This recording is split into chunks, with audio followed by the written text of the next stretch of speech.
কি হচ্ছে এখানে? সাউন্ডস আচ্ছা, চেঁচামেচি কিসের? ওর হাত ধরেছো কেন? তুমি জানো নি কে? আসসালামু আলাইকুম দর্শক। গরিব ঘরে রাজপুত্র নাটকের গত পর্বে আমরা দেখলাম এক অবিশ্বাস্য মোড়।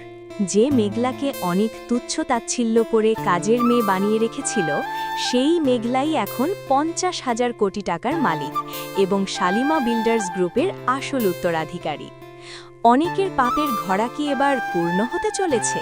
সে কি পারবে মেঘলার ক্ষমা পেতে? দর্শক, নাটকের এমন রোমাঞ্চকর পরবর্তী আপডেট সবার আগে পেতে এখনই আমাদের চ্যানেলটি সাবস্ক্রাইব করে বেল আইকনটি বাজিয়ে দিন। আগামী পর্বে আপনারা দেখবেন, অনেক যখন বড় প্রজেক্টের আশায় শালিমা বিল্ডার্সের অফিসে যাবে, তখন সেখানে মেঘলাকে এমডির চেয়ারে দেখে তার পায়ের নিচ থেকে মাটি সরে যাবে। যেই মুখে সে মেঘলাকে অপমান করেছিল, সেই মুখেই সে মেঘলার কাছে হাত জোড় করে ক্ষমা চাইবে।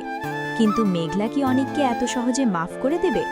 মেঘলা এবার তার আসল রূপ দেখাবে এবং অনেককে তার কোম্পানি থেকে ঘাট ধাক্কা দিয়ে বেরও করে দিতে পারে। মেঘলার এই রাজকীয় প্রতিশোধ দেখার জন্য আপনারা কতটা উত্তেজিত? অন্যদিকে মেঘলার পালক মা বাবা কি মেঘলার এই বিশাল ঐশ্বর্য দেখে তাকে আগের মতো ভালোবাসবে, নাকি তাদের মনেও লোভ জন্মাবে? আগামী পর্বে এক নতুন রহস্যময় চরিত্রের এন্ট্রি হতে পারে, যা গল্পের মোড় পুরো ঘুরিয়ে দেবে।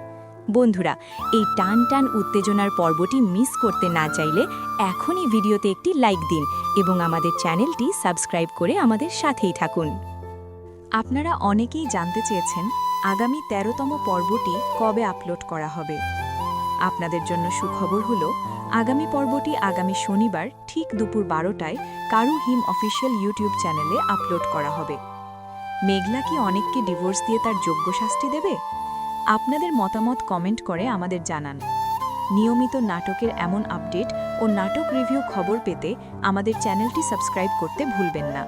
ধন্যবাদ সবাইকে।